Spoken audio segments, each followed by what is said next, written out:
श्री द्वारकेश्वर जयती चैनल में आप सभी का स्वागत है।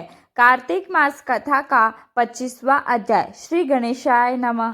तीर्थ, व्रत और दान आदि के करने से समस्त पाप नष्ट हो जाते हैं, मगर प्रेत योनि में रहने वाले को इसका अधिकार नहीं है। परंतु तुम्हारे दुख को देखकर मैं अत्यंत दुखी हूँ और तुम्हारा दुख दूर किए बिना मुझे संतोष नहीं होता।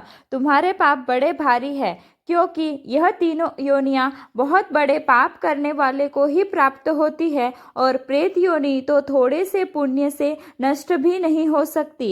लेकिन मैं तुम्हें इस योनि से अवश्यमेव छुड़ाऊंगा। इसीलिए मैंने जो कार्तिक का व्रत किया है उसका आधा पुण्य तुम्हें देता हूँ, क्योंकि यज्ञ, दान, तीर्थ ये सब निश्चय ही कार्तिक के व्रत के पुण्य के समान नहीं है। नारद जी ने कहा, हे राजन, इतना कहकर धर्मदत्त ने उसको ओम नमो भगवते वासुदेवाय यह 12 मंत्र सुनाया और तुलसी का जल उसके ऊपर छिड़का। बस फिर क्या था, क्षण भर में वह प्रेत योनि से छूटकर प्रज्वलित शिखा के समान दिव्य रूप धारण करके लक्ष्मी के समान सुंदर हो गई।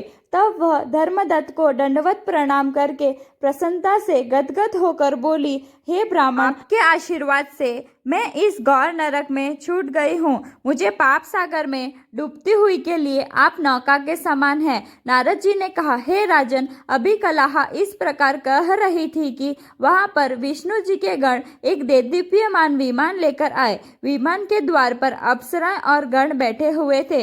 धर्मदत्त ने उन सबको देखकर दंडवत प्रणाम किया। पुण्यशील और सुशील नामक भगवान विष्णु जी के गणों ने धर्मदत्त को अपने हाथों से ऊपर उठाकर उसका अभिनंदन उन्होंने कहा, हे द्विज श्रेष्ठ, आप धन्य हैं, जो कि आप सदा भगवान विष्णु जी के व्रत, कथा और सेवा में लगे रहते हैं। आप सर्वदा दिन दुखियों पर दया करते रहते हैं। आप में जो अपने बाल्यकाल में पवित्र और शुभ कार्तिक व्रत किया था, आपने उसके आधे फल से कलह के पूर्व जन्म के एकत्रित पाप नष्ट कर दिए हैं। यही नहीं, आपकी कृपा से उसके सैकड़ों जन्म के पाप नष्ट हो गए हैं। आपके जागरण आदि के करने के पुण्य प्रभाव से आकाश मंडल से यह विमान आया है।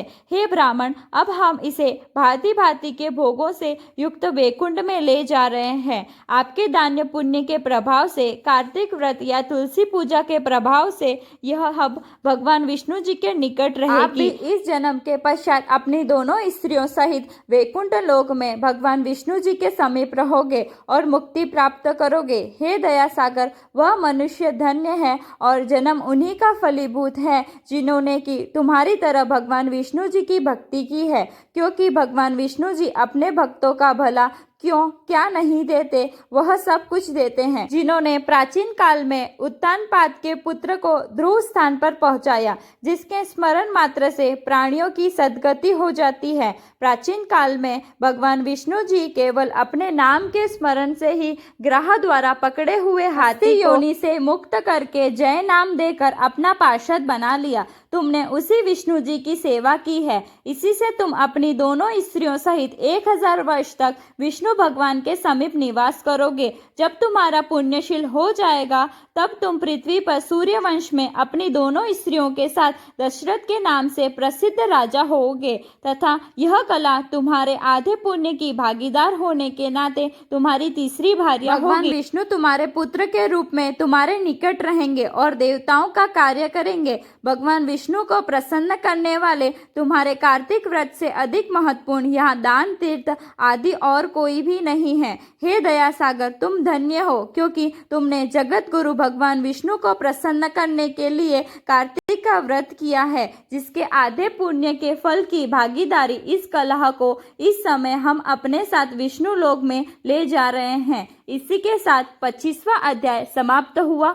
ओम नमो भगवते वासुदेवाय। श्री कृष्ण गोविंद हरे मुरारी, हे नाथ नारायण वासुदेवा। श्री कृष्ण गोविंद हरे मुरारी, हे नाथ नारायण वासुदेवा। श्री कृष्ण गोविंद हरे मुरारी, હે નાથ નારાયણ વાસુદેવા. બોલ કૃષ્ણ કનૈયા લાલ કી જય. બોલ મોર મુકુટ બંસી વાલે કી જય. રાધા રાણી સરકાર કી જય. તુલસી મહારાણી કી જય. જય શ્રી કૃષ્ણ.